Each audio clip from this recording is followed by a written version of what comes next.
Please welcome U.S. Secretary of State Mike Pompeo and Richard Lowry.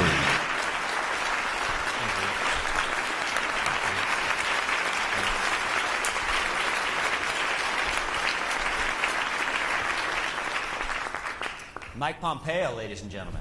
So we are thrilled, Mr. Secretary, to have you here. Thanks so much for making the time. So it's kind of amazing when you think about it. Less than 3 years ago, you were the congressman from the 4th District of Kansas. Now you are the 70th Secretary of State of the most powerful nation ever in world history. How did that happen? It's a very fair question. I'm reminded when you say that I'm the 70th Secretary of State that Trump is President 45, so turnover in my gig has historically been almost double. Good fortune, we work hard, and here I am. Yeah. So what has surprised you most about the job? Goodness. So, I came out of a previous job where I got a chance to see both this team, the National Security Council apparatus, a very different job as Director of the Central Intelligence Agency.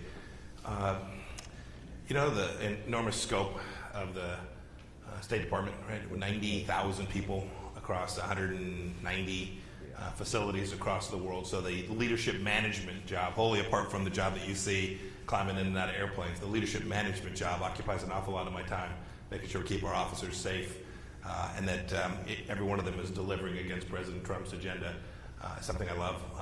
I've led organizations for 2-3 decades now, and I love it. I've never run anything nearly this big, and it is a wonderful leadership challenge every day.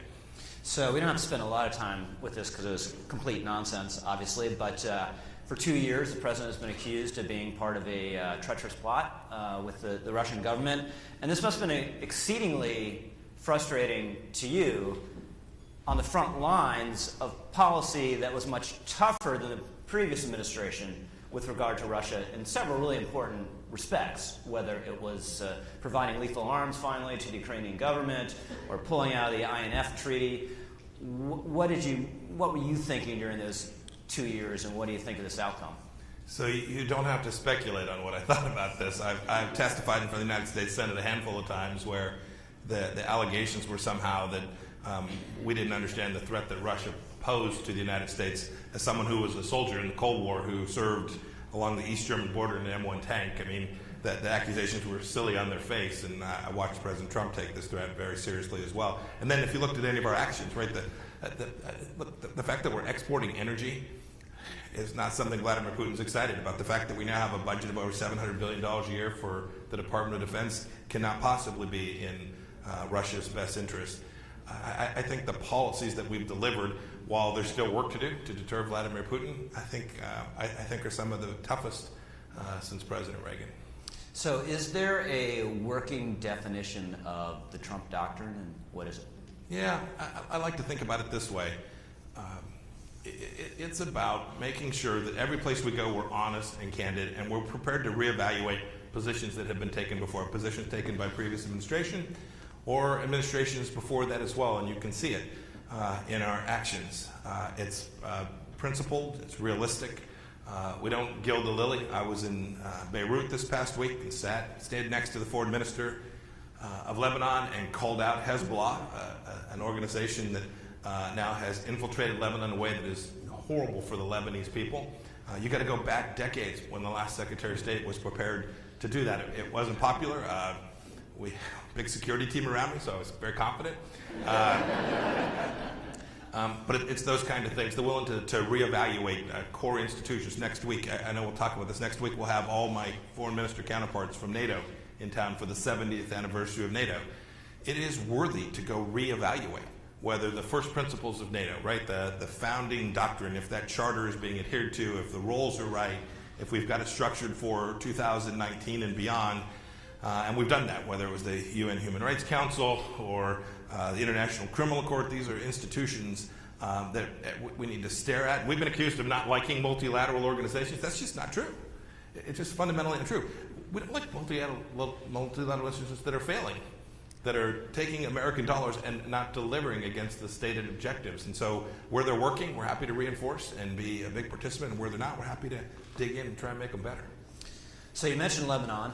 In the Middle East, the big news this week is the administration has recognized Israel's sovereignty over the Golan Heights. And of course, the critics are...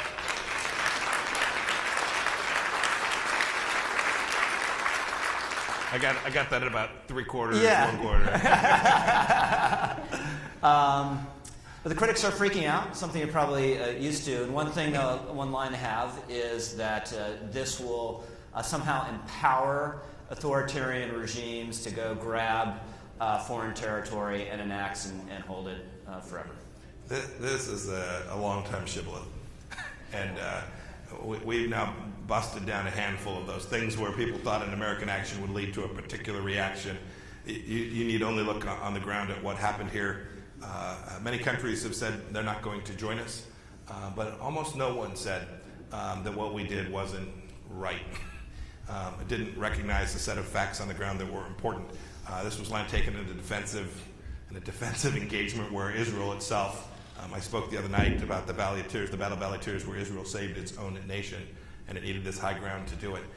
This is a unique situation. It in no way blesses any act of aggression by any country. I mean, the one people use most often is Crimea. Even the United Nations acknowledged that was an act of aggression. We did what was there was right, was justified, and I'm glad we did it. The other thing I'll add is I remember reading, I was traveling, I was actually in Israel when the announcement was presented, and then I traveled to Lebanon the very next morning. I remember reading that said, oh, this looked like a snap decision, like it was random and not well thought through. We've been working on this for an awfully long time, all across the United States government, trying to make the analysis that you just described. Is this the right thing? How do we do it? What are the underpinnings of this? What will be the reactions? How do we ensure that we get what it is we're trying to do by making that decision? And so it's the case that at the moment the tweet came out, I suppose it was spontaneous. But the groundwork that had been done to lay the foundation for this decision was interagency, was appropriate and long in the making. So on North Korea, there's been some confusing reporting in the press over the last 4 or 5 days about whether there's actually going to be a new round of sanctions. So can you address that? And then also the criticism you'll hear, both from the left and the right, that the president had these two high-profile meetings with Kim. Nothing came of them, and the only effect is giving this horrific dictator a higher level of prestige than they had before.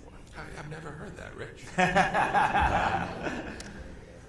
So with respect to sanctions, we will continue to enforce the UN Security Council resolutions. It's often, people think about these as being American sanctions. They are not. These are UN Security Council resolutions passed unanimously by the Security Council, put in place, the significant economic sanctions put in place during our administration before my time as Secretary of State that are having a real impact and are what ultimately I think has led Chairman Kim to contemplate what I believe he continues to contemplate. And as for the meetings, look, there's obviously a long ways to go. There's more work to do. Chairman Kim hasn't yet demonstrated that he's prepared to fulfill the commitment that he made. But I continue to believe that hard work and diplomatic effort may well get us there. We've made a counter proposal too. We've said that we will be there to ensure that there's a brighter future for the North Korean people. I've been part of those discussions. I've spent more time with Chairman Kim than any American, including now Dennis Rodman. And I passed him in my next to last meeting.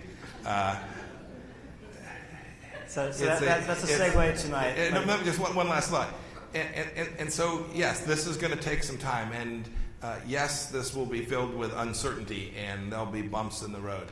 But we have the toughest sanctions in the history on North Korea, and I think the most promising diplomatic engagement. And we're doing those both at the same time. So the Dennis Rodman part was a segue to my completely superficial question. So what is Kim like? Do you have a sense of what he's like as a person? You know, Rich, I remember when I committed to doing this, I said there were questions I would not answer.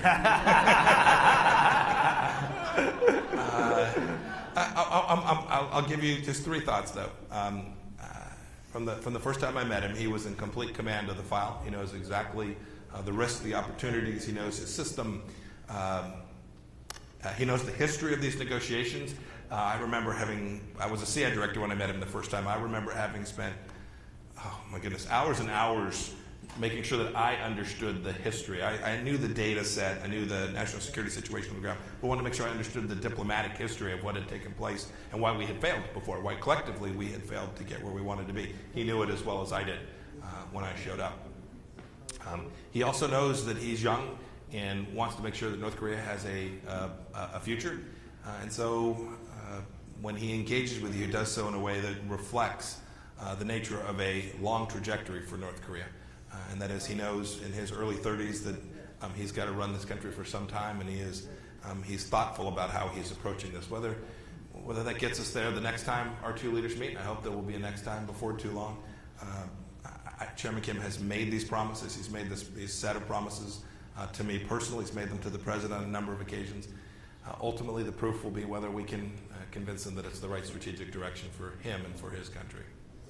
So on Venezuela, the administration obviously has been very forward-leaning against this sick and despotic and kleptocratic regime, this, by force stopping food aid from reaching its people.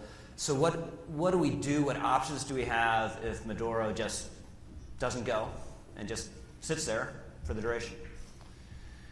Yeah, so I'm not sure what you mean by duration. He's there until he's not. We will continue to do all the things that we have the capacity to do. That includes, importantly, building out a big coalition. I do laugh. One of the core critiques is that America has withdrawn from the international stage. We built out an 80-plus country coalition to defeat the Caliphate and ISIS.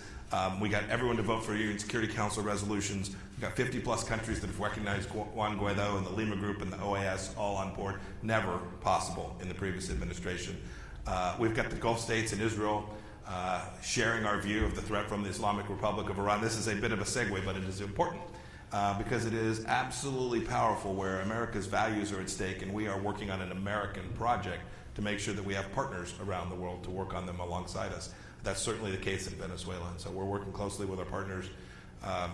I will say one of the things that we will continue to do is press the Cubans. The Cubans provide an enormous amount of the security apparatus inside of Venezuela. Indeed, having been an Army officer, if a third country had come to make sure and protect my president, I would have been embarrassed that they have to turn to the Cubans to provide security for their own leadership. I think some of them see that, and I'm very hopeful that a large number of them will conclude it's not in their best interest to be protected by a bunch of thugs from Cuba. So, and how portentous is it that that Russia is lending its hand to the regime? I think the president said it yesterday well. I won't repeat his words. It was deeply unconstructive. See, I'm a diplomat now. Now, if I was a congressman, I'd do what Senator Rubio probably did and just let it rip. But I'm going to go with deeply unconstructive, yes. So we have a meeting coming up here in Washington to mark the 70th anniversary of NATO.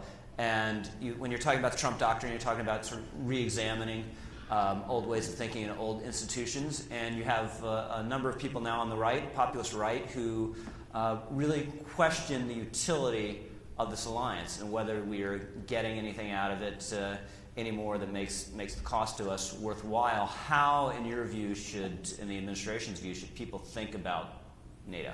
Yeah, I served in a NATO country. I served in Germany for my first 3 years. I think there's real value in the partnership with Western countries that share our democratic values. There is also real value in a country that is wealthy, spending more than 1.25% of its GDP on defense. That's what the Germans committed to. I think it was last week now. I mean, that doesn't remotely reflect what they tell us they believe about their security interests. And so there's this disconnect. And so, this issue comes up all the time. When I talk to my counterparts, they will begin by saying, Mike, America needs to do X and Y because Russia poses a threat. And then you ask them, well, that's awesome. Tell me what you're prepared to do. And they say, it's tough. Our voters just really don't like to spend money on defense.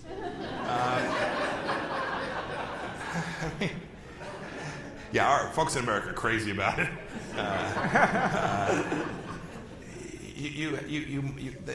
They have to do the right thing for themselves. In the case of NATO, honor a commitment that they made to spending at least 2%. We certainly think they ought to do more. And to convince them to do that, you have to go back to first principles about why it is we have this group joined together.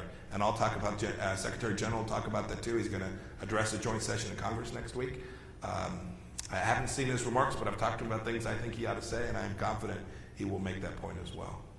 So sticking with Europe, does the administration have any view? We think our politics can be crazy. At least we're not grappling with Brexit, the way Parliament is. Does the administration have any considered view on whether Britain should be in or out of the EU, or is just whatever the sovereign authority in Britain decides? Yes, we are hoping they sort it out there in Britain. Okay. Yeah. we're watching closely and providing moral support for their vigorous democratic debate. Yes. So the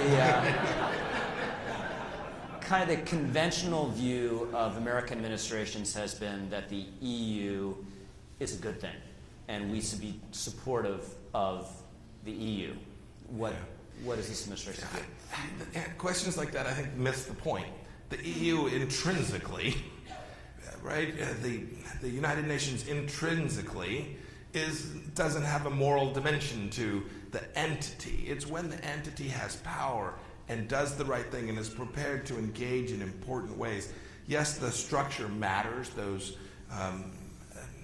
institutions are important, but when they lose their way, when they have moved from their charter, when they begin to act in ways that are deeply at odds with what they tell you, or if they are deeply at odds with America's interest, this administration is going to make sure that we do our best to fix that.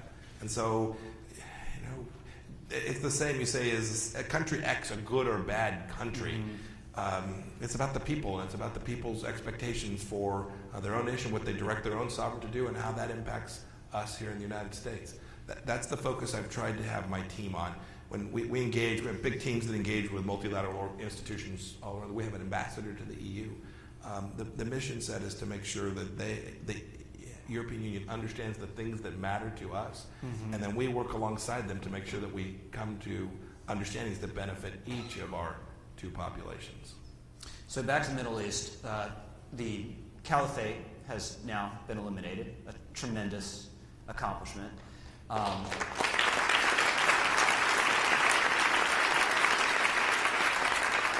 So what is kind of the sort of the steady state administration's strategy in Syria and our troop presence there? So it's difficult to talk about Syria in isolation. If you'll recall, the caliphate owned most of Iraq at one point as well, and was on the verge of moving on Erbil and Baghdad too. And it seems like a long time ago we were watching people in cages and heads being cut off on beaches. That threat remains. The threat from radical Islamic terrorism is not only in the Middle East, it's in East Asia. I was with the Prime Minister of Mali yesterday. It's in Africa. ISIS reigns on some territory in Afghanistan yet today as well. So this threat is still there. And our mission set in the Middle East is really threefold. First, it's to drive stability broadly. Second, it's to counter terrorism in whatever form. So inside of Syria itself, you still have remnants of ISIS. You've got al-Nusra, Al-Qaeda, lots of different Sunni terror groups there too. So the mission set remains, and our troop levels, everybody is inordinately focused on the number of soldiers on the ground. What we should really be focused on the strategy and what it is we need to implement and execute that strategy. So whether the right number is 200, 2,000, or 20,000, President Trump's committed to making sure that we execute that counterterrorism mission. And then finally, today, I'll miss one and I'll overstate this, but you don't have to go very far in the Middle East or talk to very many countries before the Islamic Republic of Iran rises to the top of the pile in terms of the threat to stability there. And so we have a massive diplomatic campaign and a significant financial campaign of the Department of Treasury, and we're using our Title X, our Department of Defense forces as well, to reduce the capacity of Iran to cause trouble in the Middle East and frankly in South America too. You see the Iranians leaning in with Venezuela. I saw an article about this the other day, and I was reminded that Venezuelans were asking the Iranians for money like two drunks drowning.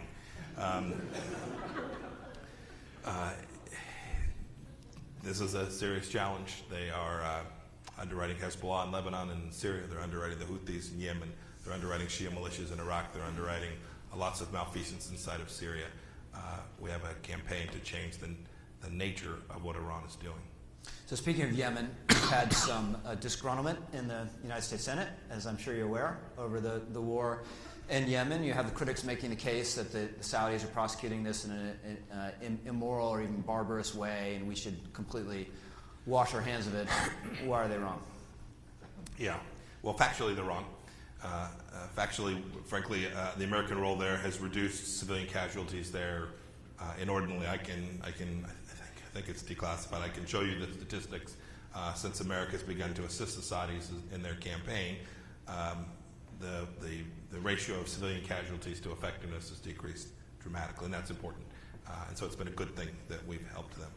Second, the humanitarian crisis is often raised. It's real. The risk of cholera, starvation in Yemen, USAID has done a great deal of work there. The United States has now contributed, I think it's just short of $1 billion in humanitarian assistance. The Saudis have contributed more, the Emiratis have contributed more, and the Iranians have contributed $0 to humanitarian assistance. That often goes unnoticed by folks on Capitol Hill. I'm happy to remind any of them if you hear them get that fact wrong. Second, Martin Griffiths, who's working on behalf of the UN to reduce risk, take down violence so the political resolution can be made, is at wit's end. The Emiratis have helped, the Saudis have helped. I've spoken to the Crown Prince a number of times. He has leaned in to try and make sure that we get to a political resolution, and the Iranians want nothing to do with it because the chaos there, the arming of the Houthis, the flying of missiles. Some of you will travel to Riyadh within the next 2 months. There are missiles, Iranian missiles, landing at the King Khalid airport. That's not good. And that has nothing to do with Saudi malfeasance, but rather the Saudis' right to defend their own nation. And I'm hopeful that the Iranians will lose heart and that the Houthis will see that they can have a political role there and that they will permit humanitarian assistance to move through Route 8 to the east of Hudaydah, and we can save an awful lot of lives. So I have some questions from the audience. Other than that, those senators have it exactly right. We've had... Having served in Congress, I was wrong once, too. So as we were discussing earlier, we've had this inordinate focus on Russia, whereas this new strategic challenge that has arisen over the last several decades and presumably persists for decades to come is China. So how do you think about the strategic challenge from China? And the question specifically from our audience is there anything we can do to counter or check the Chinese Belt and Road Initiative? Yes, of course there is. So the first step was to acknowledge that there is an important relationship between the United States and China. We have huge economic interests there. They buy our products, we buy theirs. Both countries are better as a result of that. However, that trade's not been remotely reciprocal. I ran a small business. I bought some things in China. I sold a few things in China. Had I wanted a Chinese company to be my partner for my U.S.-based company in Kansas, they could have. Had I wanted to be a partner in a business there, it would have been impossible. And if they would have permitted it, they would have demanded to steal the intellectual property that my company had invested heavily in to do that. That's just wrong. We got to fix it. President Trump has leaned on that, and Secretary Mnuchin is in China today, along with Ambassador Lighthizer, working on that dimension. But the threats that, the security threats, and I don't want to separate the two. There's a security component to that as well. But the security threats more narrowly defined are very real. They're moving to the South China Sea is not because they want freedom of navigation. Their efforts to build ports around the world aren't because they want to be good shipbuilders and stewards of waterways, but rather they have a state national security element to each and every one of them. The Belt and Road Initiative is no different. We've said this every place we've gone. If you talk to any of our ambassadors or our chargés, they will tell you we are happy to compete on a fair, transparent basis under rule of law with the Chinese anywhere in the world. We'll win more than our fair share, but we'll lose some to them too. But when you're showing up with a non-economic offer, whether that's through state-facilitated below-market pricing or handing someone something knowing that you can foreclose on their nation shortly, so predatory lending practices, that's not straight, and we are working diligently to make sure everyone in the world understands that threat. And I think the world is waking up. I think Asia and Southeast Asia in particular are waking up to this risk. And I hope the State Department can continue to be a part of making sure that they see that, identify it, and that it becomes more difficult for the Chinese to engage in these practices. We have a handful of other tools too, but I'll stop there. So on Israel, another question from the audience.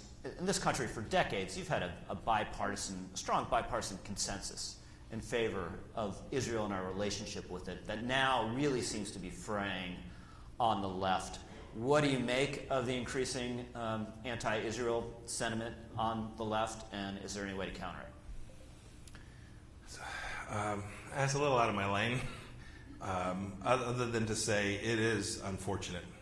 You're right about the history. The history is important, and I hope that the leaders on the left will rein this in.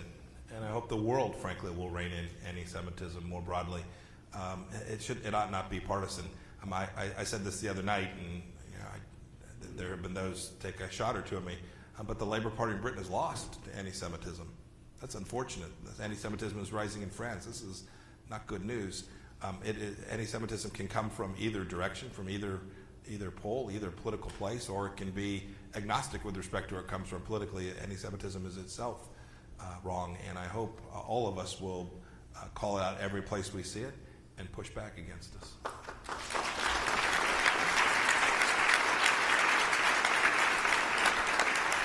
So I have just a couple minutes left, so let's go sort of broad gauge, because you're at the pointy end of the spear of American power, at least part of it. I'm at the soft end of the spear. Well, it's still pretty, I think it's still pretty pointy. I watch how you work.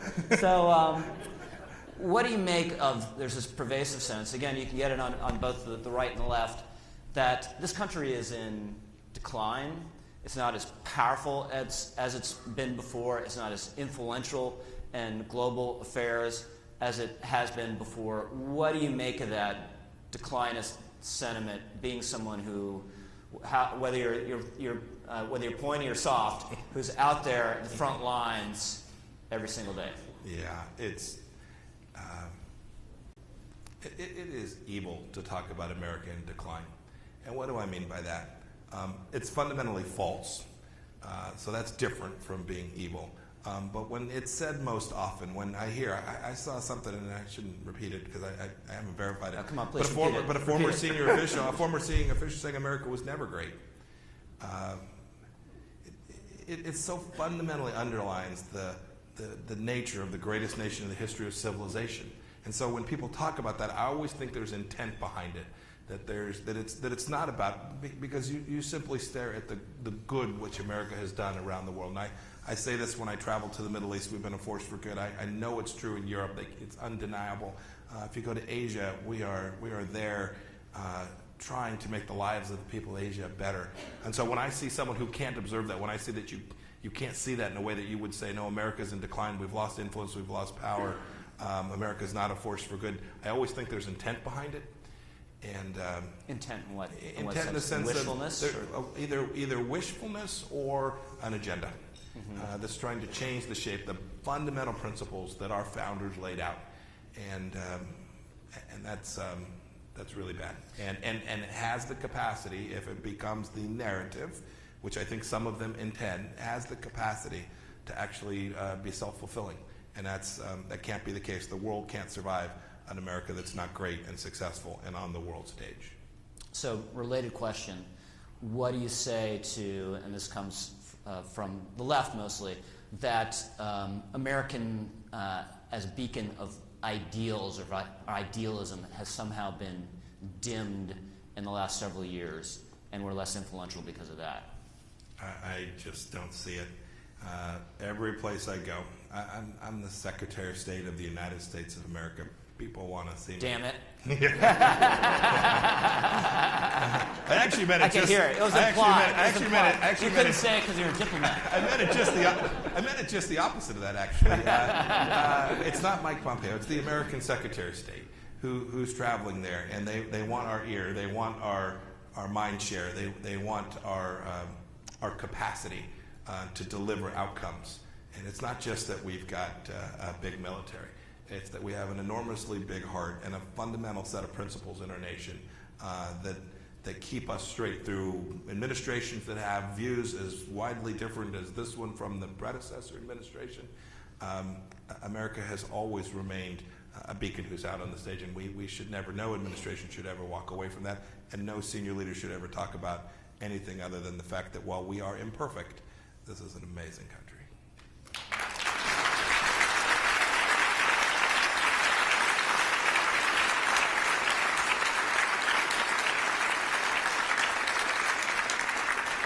I don't think we can leave it on a better note than that. Let's just say we are so glad that you are there doing what you're doing. Thank you. Mr. Secretary, and again, we really appreciate you being with us today. Thank you, sir. Thank you. Thank you.